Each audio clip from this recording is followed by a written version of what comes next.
toca presentar de nuevo a Natalia, que me hace muchísima ilusión porque, bueno, pues al final ya sabéis todos que estudiamos ITEMA juntas. Y bueno, voy a empezar comentando su currículum, que es bastante extenso e impresionante, que sin duda hace bastante justicia con su increíble competencia. Y Natalia, bueno, pues es graduada en Psicología por la Universidad Autónoma de Madrid, máster en Terapia de Conducta en el Instituto Terapéutico de Madrid, ITEMA, máster en Psicología General Sanitaria por la Universidad Autónoma, también es miembro del equipo de investigación Acoveo y ha participado en la organización de pues, eventos como el 8º Congreso SABEC, por ejemplo, es coautora del Manual Análisis Funcional de la Conducta Humana, Concepto, Metodología y Aplicaciones, y ha ejercido de profesora del Practicum de Psicología de la Universidad Europea de Madrid y participado como docente en el máster de terapias conductuales en infantojuveniles y adultos en ITECOC. Ahora mismo está haciendo doctorado en la Universidad Autónoma en el programa de doctorado de Psicología Clínica de la Salud, iniciando su investigación en reforzamiento verbal en contextos clínicos y además es profesora en la asignatura de técnicas de intervención y, si no me equivoco, en análisis funcional. Vale.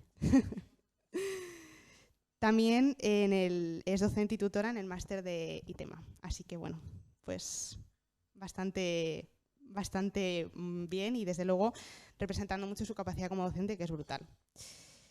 Bueno, dicho todo esto, Natalia, aun a riesgo de saciarte, voy a decirte unas palabras. Y es que, bueno, como decía, lógicamente me emociona mucho ser yo la que te presente porque soy muy consciente de todo lo que ha supuesto para ti dar todos estos pasos y conseguir todos estos logros durante estos años. Nos conocimos hace unos cuantos años en ITEMA, como decía, y bueno, entre debates y primeros role-playings en los que metíamos la pata queriendo intervenir desde el minuto 1 pidiéndole a nuestro cliente que intentara no hacer la conducta problema para el próximo día, como por ejemplo, pues intenta no vomitar, una cosa así, parecida. Algo así fácil, ¿no? Para pedir una primera sesión. Y bueno, desde entonces ha supuesto uno de los contextos más valiosos de mi vida, tanto personal como profesionalmente, y te quería dar las gracias por cada debate, cada conversación, cada carcajada y, en definitiva, por cada oportunidad de aprendizaje que me has brindado. Eres, sin lugar a dudas, una persona llena de luz. Muchas gracias por alumbrarnos hoy con tu conocimiento. Os voy a dejar a todos con la charla de Natalia, con su conferencia Adaptar la interacción terapéutica al análisis funcional del caso.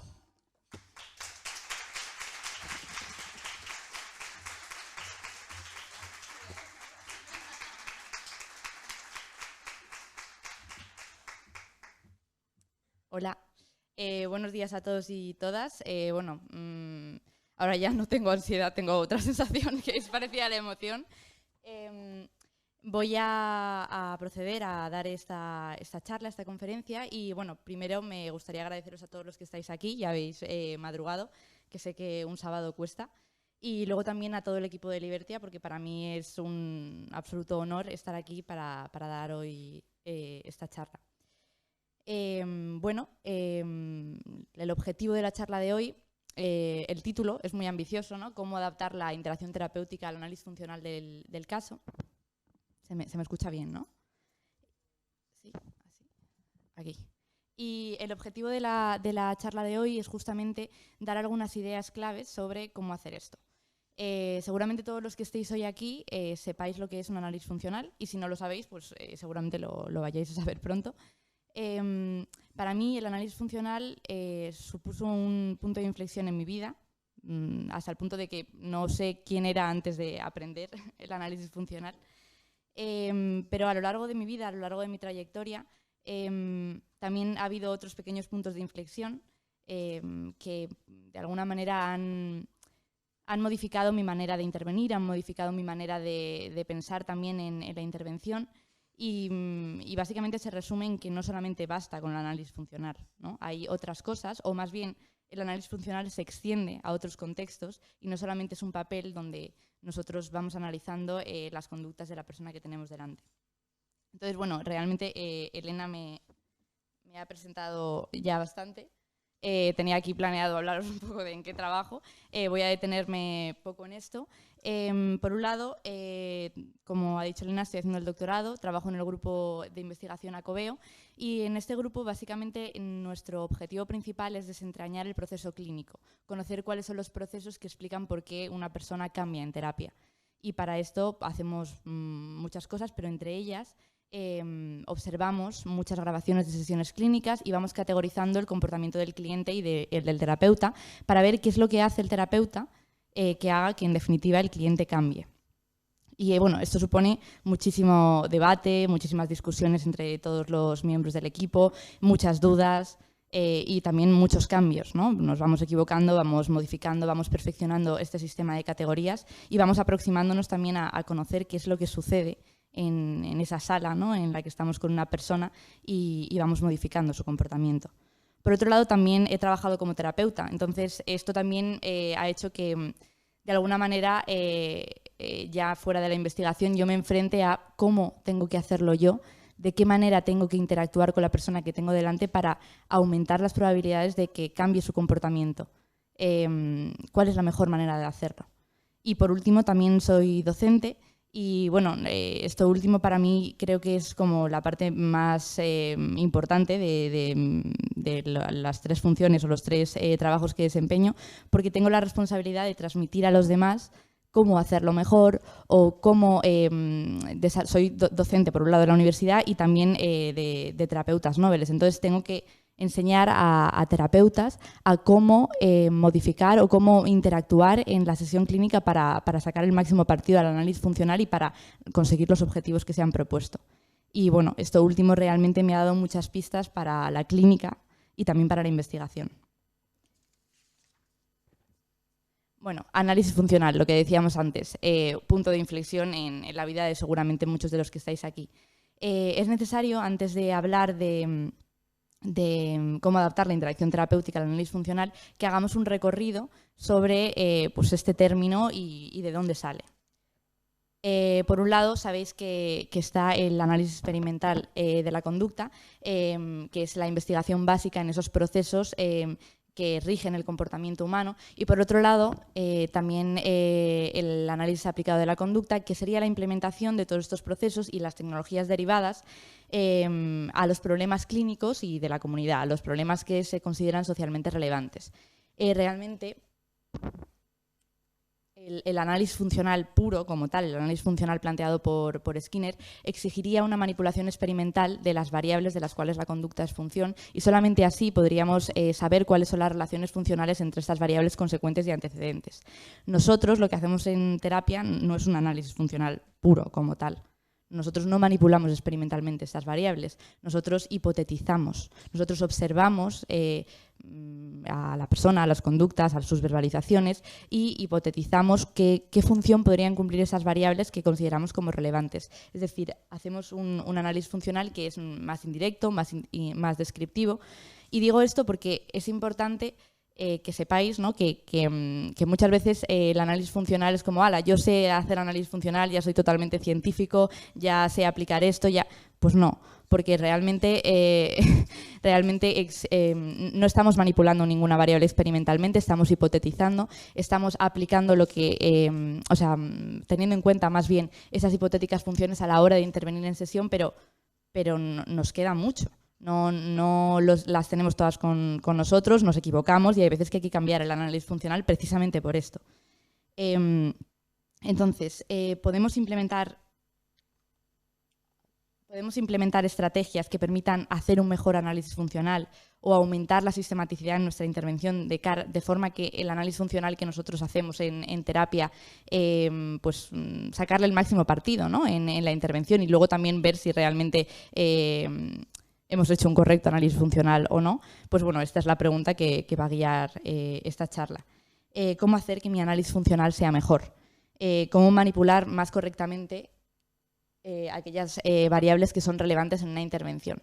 Entonces, de la misma manera que antes nos hemos tenido que remontar a análisis experimental, análisis aplicado, ahora también me gustaría hablar de la historia un poco de la clínica conductual.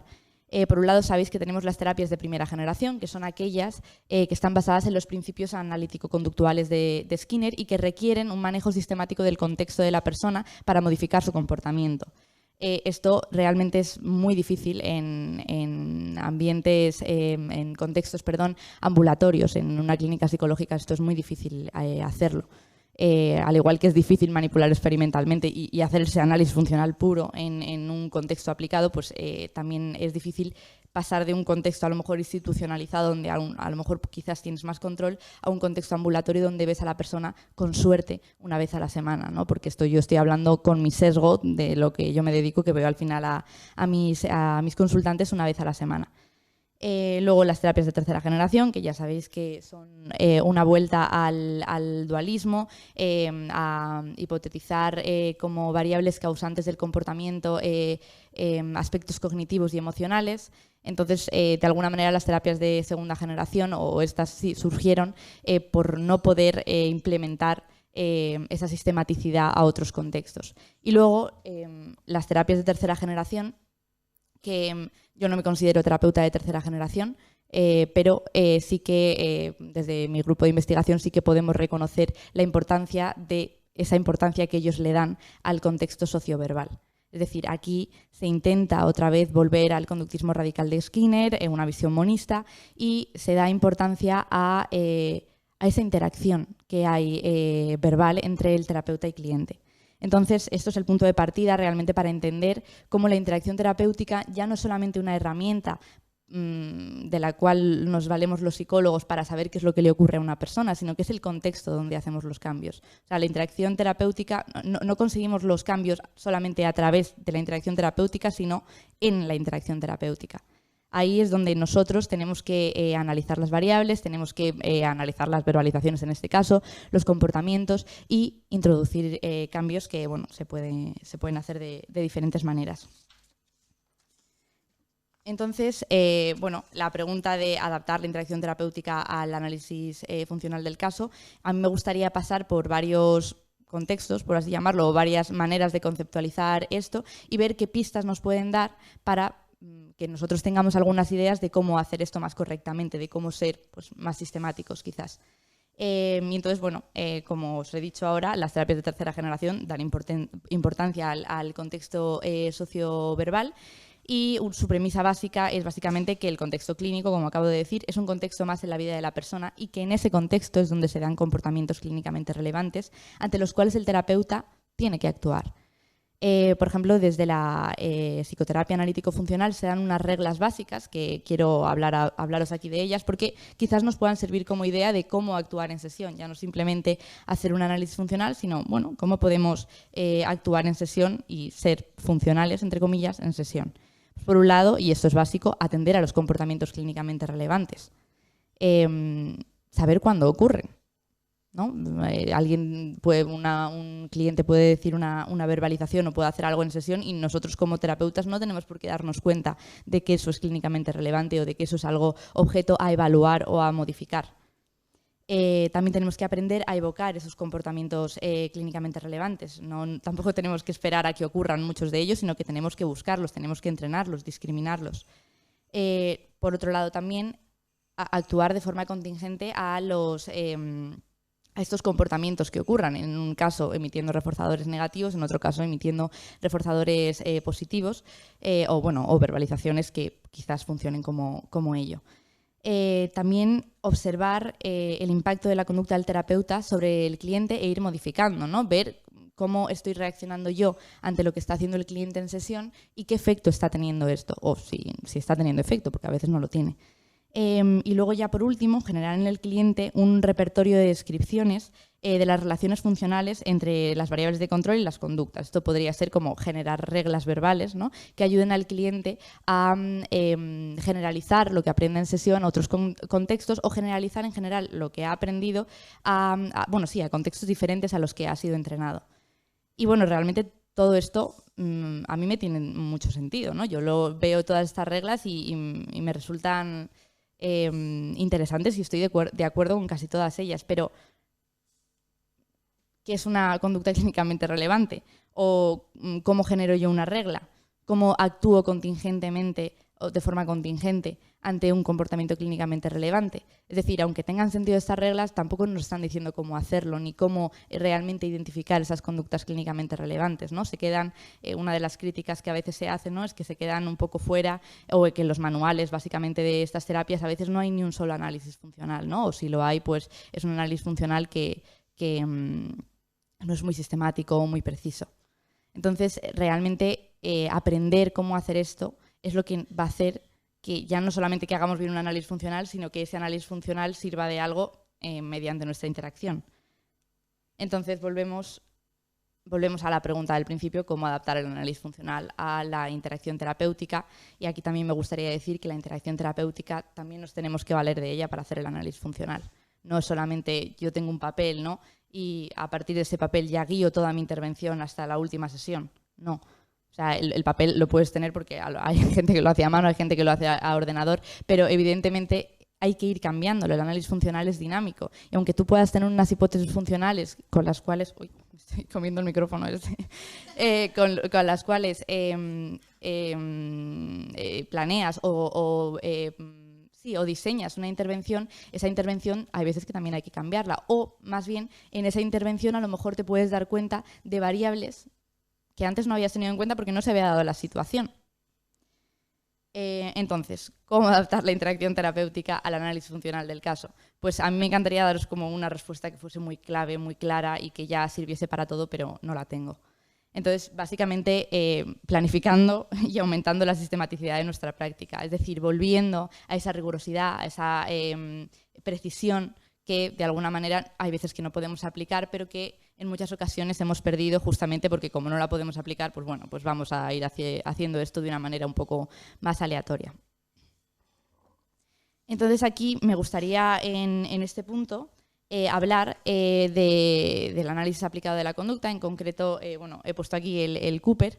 Desde el análisis aplicado de la conducta sí que tienen desarrollado una metodología que es bastante sistemática, que es bastante precisa y que quizás a nosotros como terapeutas que no tenemos o que no, a lo mejor, no digo todos de vosotros porque supongo que no todos trabajaréis como terapeutas, estaréis en otros ambientes, pero que quizás desde esta metodología que han desarrollado, desde esta precisión y sistematicidad, nos puedan dar pistas a cómo aplicarlo nosotros a un contexto tan poco controlado como una clínica ambulatoria.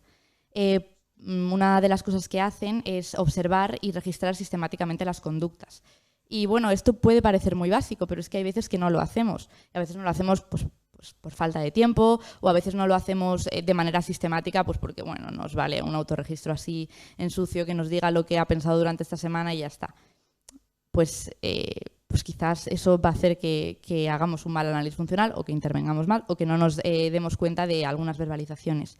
Luego, otro de los términos, bueno, antes de seguir, decir que de este libro yo he seleccionado algunas cosas. Hay un montón de ideas y de hecho os animo a todos a leerlo porque creo que es una muy buena lectura para realmente aprender a aumentar la sistematicidad en contextos menos controlados como los que puede ser bueno, otros en donde ellos los aplican.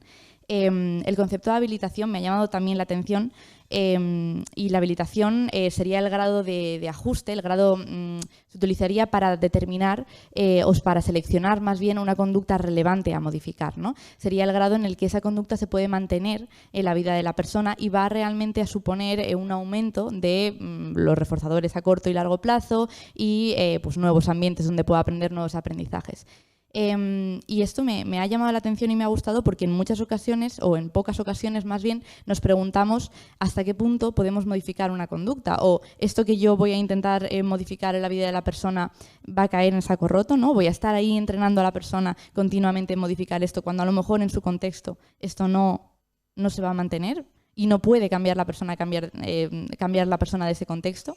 Entonces, me parece relevante que de vez en cuando volvamos a todo esto que quizás nos han explicado en el Máster General Sanitario o en otras formaciones, porque esto seguramente nos lo hayan explicado y a lo mejor se nos ha olvidado, o al menos a mí se me había olvidado, que volvamos a hacernos estas preguntas, ¿no? ¿Se puede mantener por un reforzamiento natural la conducta en el ambiente de la persona? Esta conducta es un prerequisito necesario para adquirir otra conducta más compleja y funcional. También esto es importante, ¿no? Hay veces que quizás para conseguir que una persona se exponga a determinados ambientes sociales, antes hay que entrenarle en habilidades sociales, porque si no, pues estamos haciendo que el problema sea aún peor y que a lo mejor el ambiente no responda de la manera en la que nosotros como terapeutas podemos esperar porque es una tarea muy importante o porque es un objetivo clínico que vaya a esa fiesta o que vaya a esa reunión, pero si no tiene habilidades sociales, pues realmente va a ser un desastre. Luego también es esta conducta una inflexión conductual. El término inflexión conductual me ha gustado bastante, me ha parecido curioso cuando lo leí, y es básicamente una conducta que tiene consecuencias más allá de su propio cambio, que expone a la persona a nuevos ambientes, a nuevos reforzadores. El ejemplo que ponen en este libro es el de gatear, ¿no? Un bebé cuando aprende a gatear pues se expone expone su repertorio más bien a nuevas contingencias y se desarrollan unos aprendizajes pues que a lo mejor tú no has planificado como terapeuta, a lo mejor no vas a enseñar a gatear a un niño, ¿no? Pero quiero decir, cuando enseñas, por ejemplo, a expresar una emoción, o cuando enseñas, por ejemplo, a ser asertivo. Entonces hay veces que creo que nos tenemos que preguntar cuáles de todas las conductas que voy a modificar en esta intervención, pues podrían ser inflexiones conductuales, ¿no? Porque a lo mejor tengo que empezar por ellas, porque empezar por esa conducta quizás va a suponer modificar el ambiente de la persona y que tratar los otros comportamientos o las otras áreas en las que queramos intervenir sea mucho más fácil. ¿Qué conducta va a sustituir a la eliminada? Pues esto igual, con esto reflexioné mucho en un momento dado en el que me tuve que preparar una asignatura que es la de control de la ira.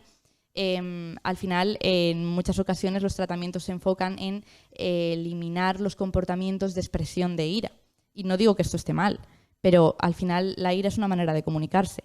Entonces, si tú no enseñas a la persona otra manera de comunicarse, el hecho de que castigues sistemáticamente en sesión y condiciones aversivamente estas expresiones de ira no va a llevar a ninguna parte, ¿no? Y eso, aunque nos parezca obvio, hay veces que nos olvidamos, ¿no? Con la ira a lo mejor parece muy obvio, pero con otras conductas que tiene la persona, pues a lo mejor no lo parece tanto, ¿no? Y también podría ser pues el autolesionarse, ¿no? Hay veces que es una conducta que es tan potente, nos da a veces a lo mejor tanto miedo como terapeutas que queremos eliminarla cuanto antes, y no digo que no haya que eliminarla cuanto antes o haya que reducirla, sino que a lo mejor nos tenemos que plantear qué otra opción le podemos dar a la persona en ese momento. ¿Representa esta conducta el problema o objetivo real o solamente está directamente relacionada con esto? Pues esto es exactamente igual. Hay veces que cuando estamos en terapia podemos ver pues, todos los problemas que le pasan a la persona y decimos, vale, primero luego luego el otro, y si realmente nos alejamos un poco, podemos ver que todos esos comportamientos forman parte de un problema común, ¿no? O forman parte de un problema común. Entonces, a lo mejor si tratamos antes eso o ayudamos a la persona a cambiar de ambiente, todo lo demás se solucionaría, ¿no? Y no hace falta intervenir en cada conducta concreta. Aunque tengamos el análisis funcional, no digo que no haya que hacerlo, ¿no? Pero que quizás si nos separamos un poco podamos ver eso, porque realmente la vida de las personas, el contexto socioverbal es súper complejo y todo está entrelazado y hay veces que es muy difícil separar las cosas. De hecho, las separamos artificialmente, no están separadas. Definición de las conductas objetivo, otra de las cosas que hacen. Definiciones topográficas y definiciones funcionales. Las funcionales, de alguna manera, pues son mejores en el sentido de que incluyen muchas morfologías y a lo mejor las topográficas pues no tantas, ¿no? Y realmente esta definición de las conductas objetivo nos va a permitir esta regla que decíamos de la terapia analítico-funcional, responder a ellas sistemáticamente. Si nosotros sabemos cuál es la conducta objetivo o cuál es la conducta que queremos modificar, vamos a atender a ellas mejor. Cuando ocurran, no se nos van a pasar. Y cuando digo definir, luego ya hablaremos de esto aplicado a la clínica, no me refiero a aumentar asertividad, ¿no? Que aunque todos sepamos lo que es, pues hay veces que es una cosa diferente en cada persona. Establecimiento de criterios necesarios para el cambio conductual. También creo que prestamos poca atención a esto y cuando lo leí en el Cooper me pareció algo importante, ¿no? Ya más allá de cumplir los objetivos que nos hemos escrito en una hoja o que tenemos ahí planificados, preguntarle a lo mejor a la persona, ¿no? ¿Cuándo consideras tú que vas a tener que dejar de venir al psicólogo? O sea, ¿cuál es tu criterio de ya se ha acabado, ¿no? Esto, bueno, lo hablo mucho con mis alumnos, ¿no? Que muchas veces tenemos la tendencia a intentar dejar que la persona esté perfecta, ¿no? Perfecta entre comillas, en el sentido de vamos a tratar absolutamente todas las conductas de su vida, vamos a hacer que todo le vaya bien, que cada cosita que no... Y bueno, a lo mejor no tenemos por qué hacer eso porque no es lo que nos piden y no es el criterio con el que la persona define que está bien o no. No quiero decir con esto que hay veces que como terapeuta no tengamos que decirle a alguien, oye, aunque tú ahora consideres que estás bien, si sigues así, hay veces que tenemos que avisarlo, sobre todo si lo vemos, ¿no? Pero sí que yo creo que tenemos que tener esto más en cuenta y pararnos o detenernos un poco en esto a la hora de definir eso, o de establecer esos criterios necesarios para parar con la intervención, ¿no? O para preguntar en un momento dado, oye, ¿hasta aquí? Luego también medición, línea base, también es algo básico en esto. Y bueno, luego hablaremos de cómo podemos aplicarlo nosotros a un contexto clínico ambulatorio. Y luego, evaluación de preferencias y evaluación de reforzadores. Esto también me ha parecido muy curioso y a mí muy interesante porque, como antes me ha presentado Elena, pues mi tesis va sobre reforzamiento. Aprovecho también que estoy aquí para decir que nadie me pregunte qué tal me va la tesis luego, ¿vale? Pero esta evaluación de preferencias pues básicamente consiste en evaluar cuáles son los eventos preferidos para la persona a la que estás tratando, para la población a la que estás tratando, y luego evaluar si realmente esos elementos, esos estímulos preferidos funcionan o no como reforzadores. Y para esto se requiere, evidentemente, una manipulación experimental, ¿no? Pero bueno, es algo curioso que quizás nosotros no nos hemos planteado porque a lo mejor no es posible aplicarlo en la clínica, pero se hace, o sea, sistemáticamente se evalúa qué estímulos pueden ser los preferidos y esto va a aumentar las probabilidades de que cuando luego intervengas con ellos y utilices esos estímulos que se han elegido como preferidos, como reforzadores, tengas éxito. Entonces, bueno, cuando pongo esta carita es básicamente que es muy difícil, ¿no? Es muy difícil aplicar todo lo que estoy diciendo al contexto clínico, ¿no? Donde no controlamos pues, la mayoría de las variables, ¿no? Y bueno, entonces, pensando en todo esto, pensando en estas reglas de las terapias de tercera generación, todas estas pistas o todas estas cosas que hacen desde el análisis aplicado de la conducta, voy a resumir aquí algunas ideas que, bueno, que quizás pueden ser interesantes y que quizás nos puedan ayudar realmente a adaptar el análisis funcional a la interacción terapéutica. Lo primero de todo, y aunque parezca básico, atender no solamente a la descripción de lo que dice el cliente, sino a la función de esa verbalización, de lo que cumple. Como he dicho antes, hay veces que nos quedamos mucho en qué es lo que nos cuentan, el contenido de esas verbalizaciones y no atendemos realmente... Perdonadme, tengo un problema con las hojas. Ya está. Y no atendemos realmente a la función que está teniendo eso. Es decir, no prestamos atención quizás a qué es lo que está sucediendo en sesión. Y esto, bueno, a mí me sigue pasando y me pasaba mucho cuando empecé y cuando estaba siendo supervisada y cuando mis compañeros me observaban, el salir de sesión y salir fatal y decir, ¡buah, todo mal! Todo fatal, porque a lo mejor en sesión pues el contenido de las verbalizaciones de la persona había sido muy aversivo, te había contado cosas muy duras, te había dicho que estaba fatal. Entonces tú salías de sesión con una emoción horrible y llegabas, en mi caso, a la sala de alumnos y decías, chicos, es que fatal, o sea, fatal. Y a lo mejor ahí mis compañeros me decían, pero tía, ¿no te has dado cuenta de que por primera vez se ha expresado contigo, ya se ha atrevido a darse tiempo y bla, bla, bla, bla, bla? Es decir, eso era una conducta objetiva. Y hay veces que no nos damos... Madre mía. A veces que no nos damos cuenta de eso porque estamos a otra cosa, porque también nos afecta lo que nos está diciendo la persona. Porque no atendemos o porque no nos preguntamos qué es lo que está sucediendo en sesión. Luego también me gustaría comentar una anécdota que a mí también me pasó con un caso que llevé hace tiempo, que lo hice mal justamente por esto, en el que básicamente bueno, tenía varias conductas problemas, unas de ellas eran pues, pensamientos o verbalizaciones encubiertas recurrentes acerca de varias cosas y cada una de estas verbalizaciones recurrentes a veces tenían una función diferente. En muchas ocasiones se enganchaba a pensar y se imaginaba en contextos y tal, y entonces eso tenía una intervención diferente a otros pensamientos que eran más bien, no sé si pestañear ahora mismo o no. Entonces, bueno, la intervención en cada cosa era distinta.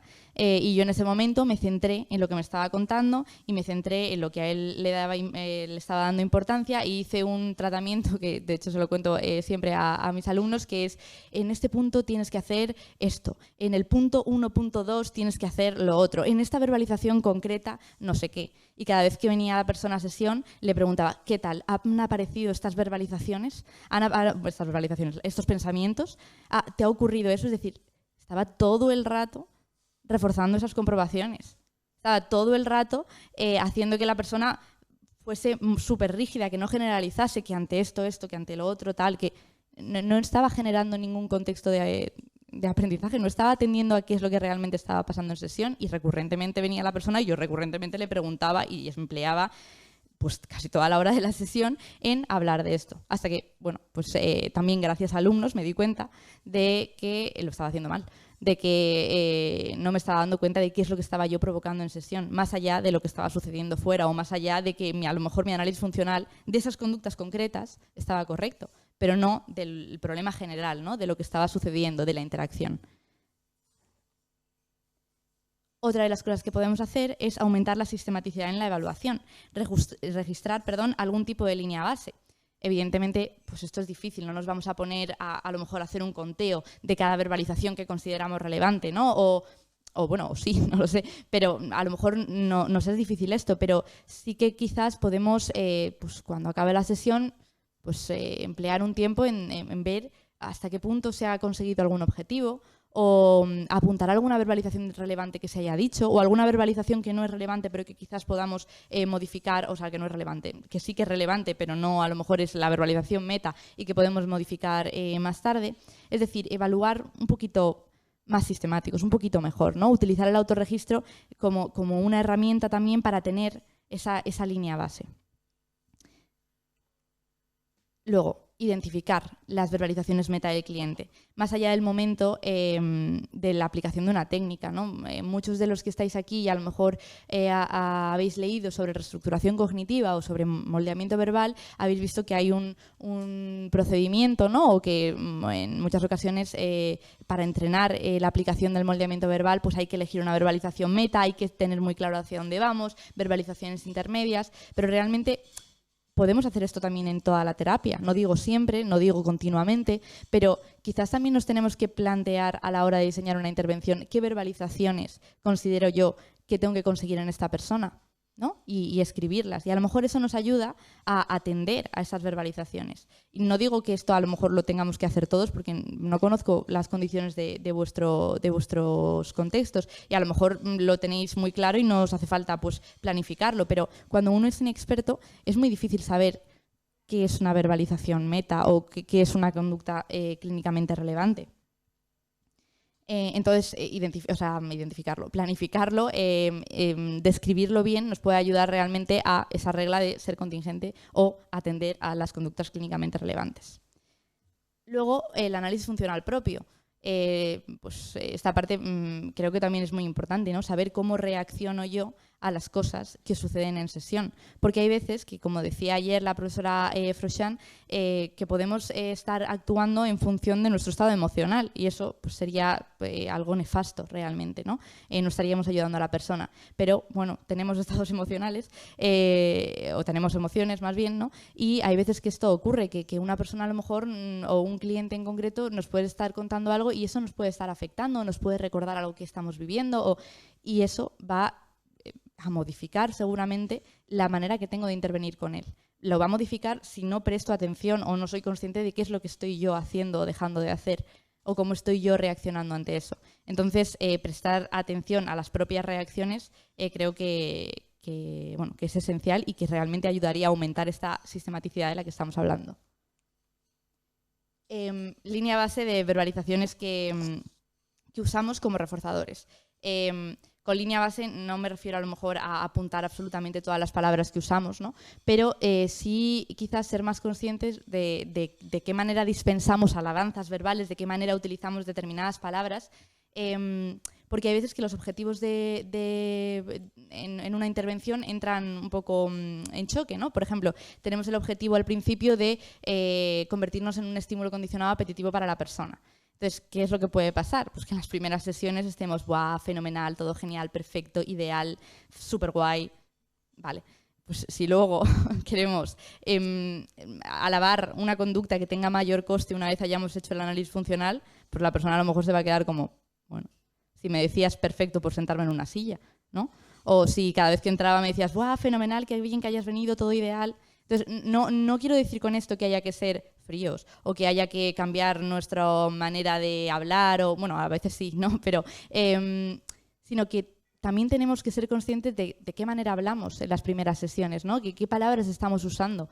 Porque quizás luego estas palabras que usamos ya están un poco gastadas, ¿no? Ya las hemos usado para a lo mejor una interacción muy conversacional, ¿no? De, te vas de ¡ay, genial, fenomenal, te vas de vacaciones! Bueno, nos vemos la semana que viene. Tal. Entonces, utilizar otras palabras, ¿no? Ser conscientes de estas que usamos y utilizar otras. Evidentemente, bueno, sí, eso. Luego también, seleccionar las palabras que puedan funcionar, y esto tiene que ver justo con lo que acabo de decir, los que puedan funcionar como posibles reforzadores positivos verbales. Esto también lo decía ayer la profesora Freuchan, ¿no? Con lo de cringe. Pues esto igual, ¿no? Nos tenemos que preguntar, ¿son adecuadas las palabras que estoy usando para alabar a esta persona, para la persona que tengo delante? Si, por ejemplo, le dices a alguien, esto es magnánime, pues bueno, a mí, o sea, yo hasta que no lo busqué no sabía lo que significaba. Entonces supongo que si alguien me lo dice con un tono bueno, ¿no? Igual que deleznable, yo aprendí que eso era negativo por la manera en la que lo decía María Jesús, ¿no? Pero bueno, aún así, aunque las personas puedan tener claves para identificar esto, pues estaría tope guay que prestásemos atención a la manera que tienen las personas con las que trabajamos de describir las cosas que les gustan, de describir las cosas que para ellos son importantes, porque si alguien, por ejemplo, en sesión te está diciendo, buah, es que esto es tope guay, es que esto no sé qué, seguramente cuando tú utilices el tope guay para alabar algo que haga, se dé cuenta, ¿no? Y sea ya un concepto que ya de alguna manera puedes ver que utiliza para describir cosas que le son apetitivas. Entonces ahí también tenemos más posibilidad de acertar. Y luego, por último, también identificar verbalizaciones que puedan servir como regla para el cliente, ¿no?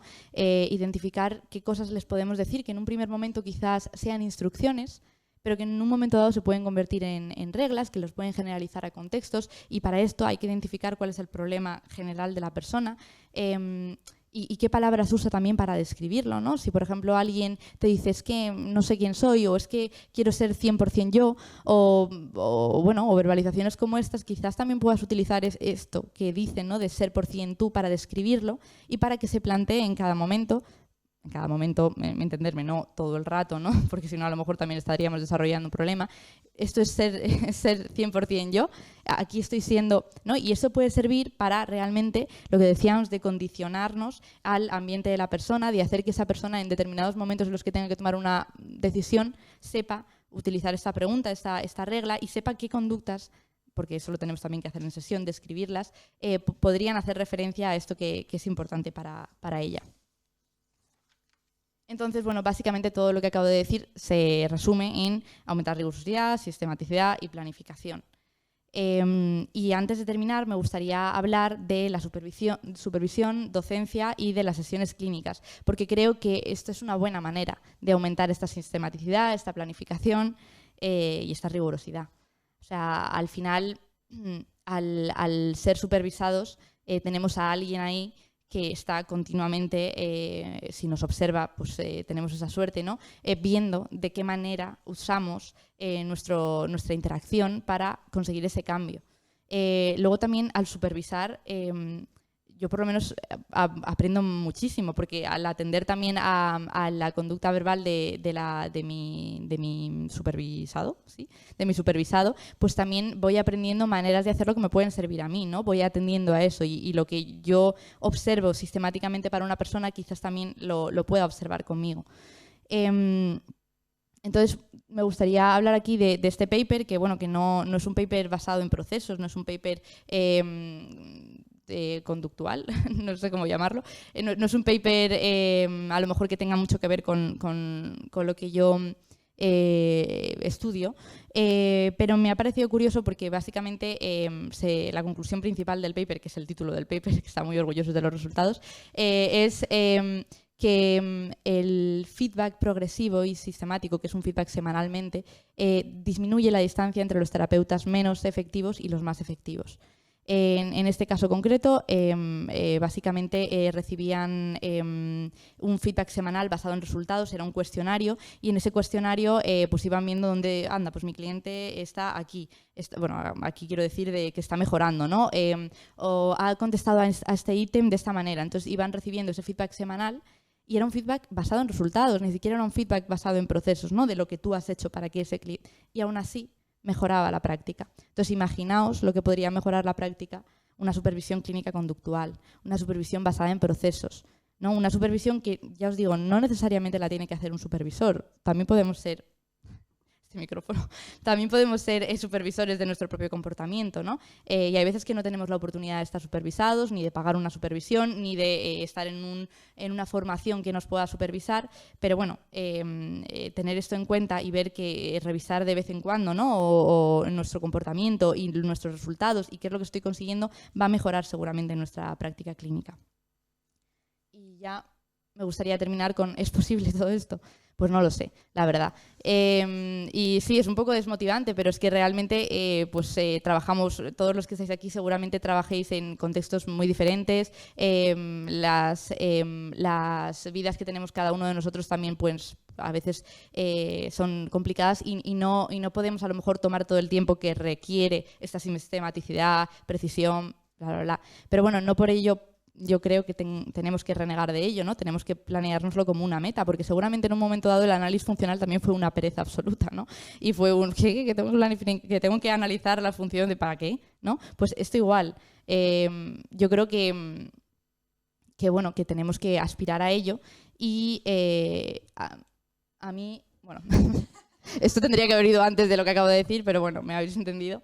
Estos tres contextos en los que estoy son los que me han permitido realizar esta reflexión y son los que me permiten también a veces aumentar esta sistematicidad y rigurosidad, pero estos contextos absolutamente no son nadie si la gente con las que estoy en ellos, antes lo ha dicho Elena, pues hemos aprendido juntas y es que hay veces que, bueno, y los alumnos que están aquí de ITEMA seguramente también lo saben, ¿no? Que hay veces que no solamente se aprende cuando viene un profesor o no solamente se aprende en la universidad, sino que a veces que en vuestras reuniones, ¿no? Cuando estáis en la sala de alumnos hablando, estáis aprendiendo también, ¿no? Estáis recibiendo el feedback de vuestros compañeros.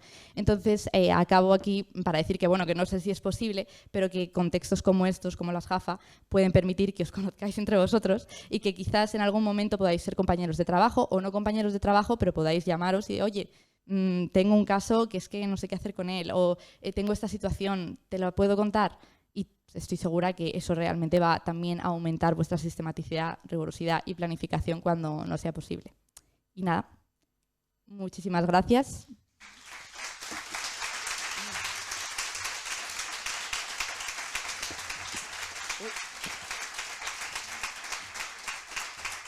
Me bajo, ¿no? No me bajo. Bueno, pues ahora tenemos unos minutillos para preguntar a Natalia sobre la conferencia.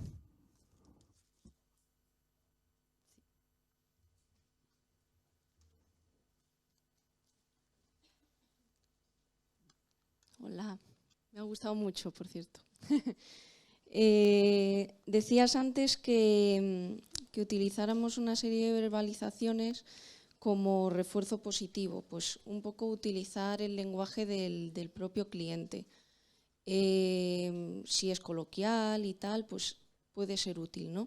Lo que quería preguntarte es si de la misma manera se puede utilizar para el control aversivo, utilizar un lenguaje coloquial o adaptado a lo que está utilizando el cliente, pero con control aversivo. No sé si es adecuado, inadecuado.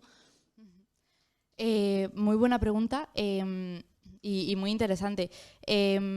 O sea, supongo que dependerá del caso en muchas ocasiones, pero yo creo que sí. O sea, y yo creo que será adecuado en función de si eso consigue efectos, ¿no? O los efectos que yo he planificado. O sea, al final, como veíamos ayer, ¿no? Utilizar la palabra cringe a lo mejor puede ser adecuado porque está justamente describiendo o haciendo referencia a algo que utiliza la persona para describir cosas que le dan pues cosita o que le dan... Entonces yo creo que sería perfectamente adecuado para el control aversivo, siempre también que veamos que cuando lo utilicemos la persona no, a lo mejor no reacciona como diciendo ¿qué estás diciendo? ¿No? O bueno, en el caso del control aversivo sería una buena reacción quizás.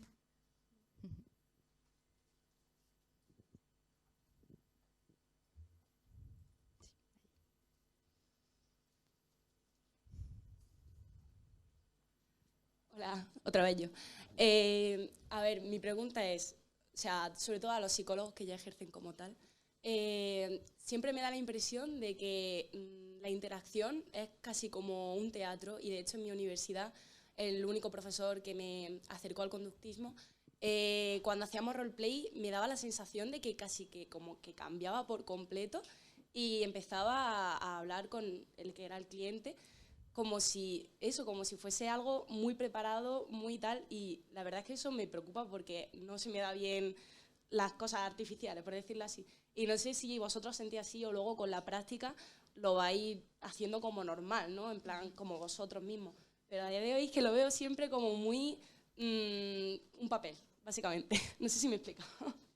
Sí, te has explicado. Y sí, a mí al principio también me pasaba, ¿no? Que al final tienes que comportarte de una manera que no te sueles comportar en otros contextos de tu vida, ¿no? Hay veces que pues, cuando eres muy joven tienes que al principio parecer un poco más formal o no decir determinadas cosas que quizás pues, en otros contextos te permites decir, sobre todo si a lo mejor la persona a la que estás tratando es mucho más mayor que tú o es una persona pues, que no utiliza tu lenguaje. Entonces, en un primer momento, cuando yo por lo menos hablo desde mi experiencia, no sé la de los demás, cuando empecé a ejercer sí que me notaba esta cosa, ¿no? que estás describiendo tú de no soy yo, ¿no? Luego ya llega un momento en el que el contexto clínico de alguna manera es el que guía tu comportamiento, ¿no? Tú tienes estos objetivos, yo tengo que poner esta interacción o esta manera de, bueno, sí, esta interacción al servicio de los objetivos que yo quiero conseguir y puedo hacerlo de diferentes maneras. Y con algunos clientes puedo permitirme utilizar palabras que utilizo en otros contextos y con otros no. Pero a medida que, por lo menos a mí es lo que me ha pasado, a medida que he seguido dando experiencia, o sea, he tenido experiencia clínica y he seguido teniendo más casos, ha llegado un momento en el que esa Natalia que es en el contexto clínico se ha metido también en la Natalia real, ¿no? Y no es que deje de ser yo, soy yo, pero trabajando. Vale, gracias. Tengo esperanza entonces.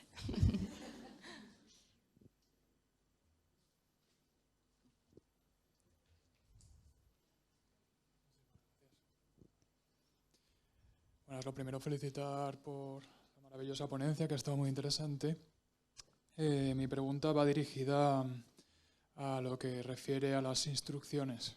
Has llegado a comentar en un momento que si se convierten en reglas, si el propio cliente se dirige a instrucciones hacia sí misma, se pueden llegar a convertir en reglas y se convierten contraproducentes. Mi pregunta va, ¿qué ocurre si dirigimos instrucciones directas en sesión? ¿Se convierten en reglas y dejan de ser contingentes? ¿O qué opinas? No entiendo muy bien tu pregunta. ¿Puedes repetir lo último? Si el cliente, has comentado que, has llegado a comentar en la ponencia que se dirige instrucciones que se convierten en reglas y pueden ser contraproducentes para su proceso terapéutico. ¿Qué ocurre si yo como terapeuta dirijo instrucciones directas en sesión? Si utilizas instrucciones directas en sesión, para tareas dentro de sesión, fuera... Dentro de sesión, dentro de la interacción terapéutica. Bueno, pues realmente creo que eso es una de las maneras de actuar en sesión. Utilizar instrucciones, decir a la persona qué es lo que tiene que hacer, pedirle pautas, instruir, es una de las cosas que hacemos y que creo que tenemos que hacer. No sé cuando he dicho que a lo mejor sí que lo he dicho y no lo recuerdo, pero es verdad que a lo mejor algunas instrucciones, si el cliente las utiliza continuamente en contextos donde esas instrucciones no las tiene que utilizar, a lo mejor podríamos hablar de que se está convirtiendo en una regla porque está generalizada a diferentes contextos y eso podría ser contraproducente. Pero hay otras instrucciones que sí que nos interesa que se conviertan en reglas, ¿no? Es decir, cuando digo convertir en reglas, digo que o que tengan un control antecedente en diferentes contextos de la persona. Entonces, hay veces que eso es positivo, a veces que no, pero realmente por utilizar instrucciones directas en sesión no creo que haya nada contraproducente, ¿no? Por hacer eso, salvo que tú observes que al utilizar esas instrucciones la persona lo está aplicando a contextos donde no las tiene que usar y a ti no te interesa, a lo mejor como terapeuta, que esa instrucción concreta se convierta en una regla, o más bien que la aplique a un contexto concreto. No sé si me explico. Sí. O sea, por ejemplo, hay que exponerse a todo lo que da miedo. O en muchas ocasiones, bueno, no decimos esto en sesión a lo mejor, ¿no? Pero en muchas ocasiones cuando alguien está que tiene un problema a lo mejor de ansiedad o en un contexto determinado o ante un evento determinado, estamos todo el rato exponte. A mí no me parecería adecuado que esa se convirtiese en una regla para todos los contextos de la vida de la persona. Exponte. Pues no. O sea, hay cosas a las que a lo mejor no nos tenemos que exponer o que no sería necesario, ¿no? Dependiendo todo el rato del análisis funcional concreto de la persona. Y eso hay que cuidarlo, ¿no? Hay que ver hasta qué punto esa regla que ha utilizado la persona esa instrucción que tú has utilizado, la está utilizando la persona de forma que le puede generar consecuencias, ¿no? En otros contextos. Muchas gracias.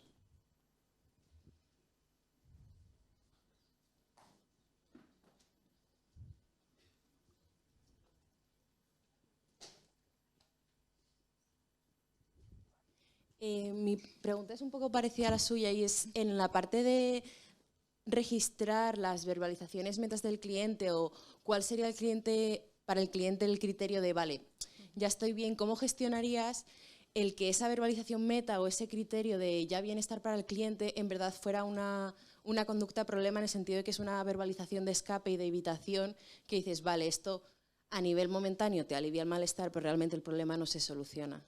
Pero para el cliente es como su objetivo. Se lo diría, seguramente. Seguramente se lo diría, ¿no? Y le diría qué consecuencias puede tener eso y que, bueno, total libertad también en acabar aquí el tratamiento y ya está. También, yo creo que es diferente si ocurre al principio de sesión, al principio del proceso terapéutico, que si ocurre al final, cuando ya realmente... Porque al principio de sesión, si alguien me dice eso, yo no tengo el análisis funcional para saber que eso es una verbalización de escape o de evitación, entonces diría, vale, ¿no? Porque no tengo ni idea de qué es eso, pero si ya has estado interviniendo con la persona, ya has concretado antes esos objetivos y de repente en un momento dado ya no quieres seguir, pues hay que respetar también eso, pero hay que indicarle qué es lo que está sucediendo, ¿no? Y simplemente para que lo sepa, ¿no? Y para que si en algún momento pues quiera hacer algo con eso, que lo haga, y si no, pues no. Muchas gracias. Bueno, vamos con la última pregunta y ya paramos el turno de preguntas, ¿vale? Hola, me ha gustado mucho tu ponencia y recojo una cosa que has dicho que ha sido que, y además creo que tiene relación con la pregunta anterior, ¿hasta qué punto puedo modificar esta conducta, ¿no? Y sé que es una cosa muy individual o me lo puedo imaginar, pero no sé si hay alguna serie de elementos comunes o similares que puedas comentarnos que nos hagan ver hasta qué punto somos nosotros quienes tenemos que modificar esa conducta o si no podemos hacerlo. Nosotros como terapeutas. Ajá. Vale. Depende del caso, ¿no? Otra vez, pero a lo mejor tenemos que prestar atención al contexto en el que está la persona en ese momento y si hay posibilidad de cambio de contexto, ¿no? Porque a lo mejor no la hay. Pues por diversas razones, ¿no? Entonces, hasta que no haya esa posibilidad de cambio de contexto, quizás no podamos alcanzar un determinado criterio de cambio. Y a veces esto se lo tenemos que decir y a veces no es necesario decirlo y lo tenemos que saber nosotros, ¿no? Eso podría ser un criterio, ¿no? Analizar bien el contexto, si hay posibilidad de cambio de contexto, si hay posibilidad de que encuentre algún mini ambiente donde...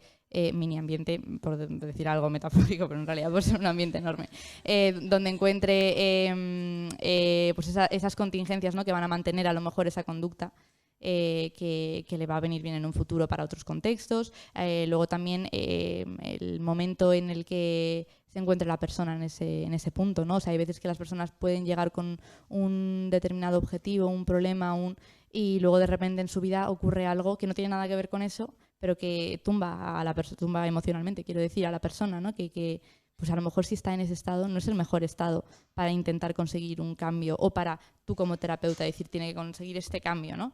Si está en ese estado vas a tardar mucho, vas a generar muchas emociones a lo mejor de frustración, y a lo mejor es mejor esperar.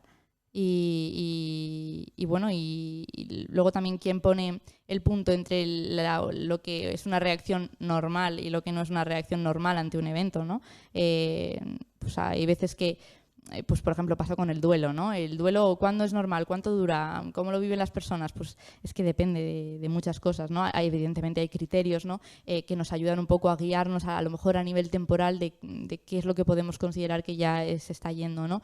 Pero esos criterios, pues cada uno tiene unos, entonces es un poco difícil, y yo creo que también hay que tener en cuenta pues qué criterio está teniendo la persona en ese momento a la hora de valorar su propio problema, si se ve capaz de afrontar X cosas que le estamos diciendo, o si a lo mejor hay que esperar. Y no conseguir un criterio de cambio muy alto en algo no significa que no se vaya a poder conseguir luego, de alguna manera, ¿no?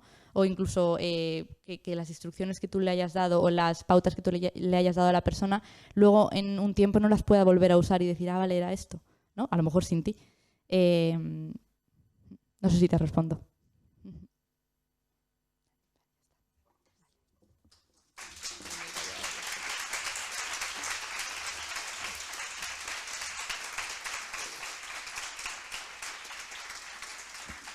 Bueno, pues vamos a pasar ahora al turno de comunicaciones orales. Si podéis subir por aquí Vega Pérez, Álvaro Gómez, Patricia Fernández y María Isabel Marchal, por favor.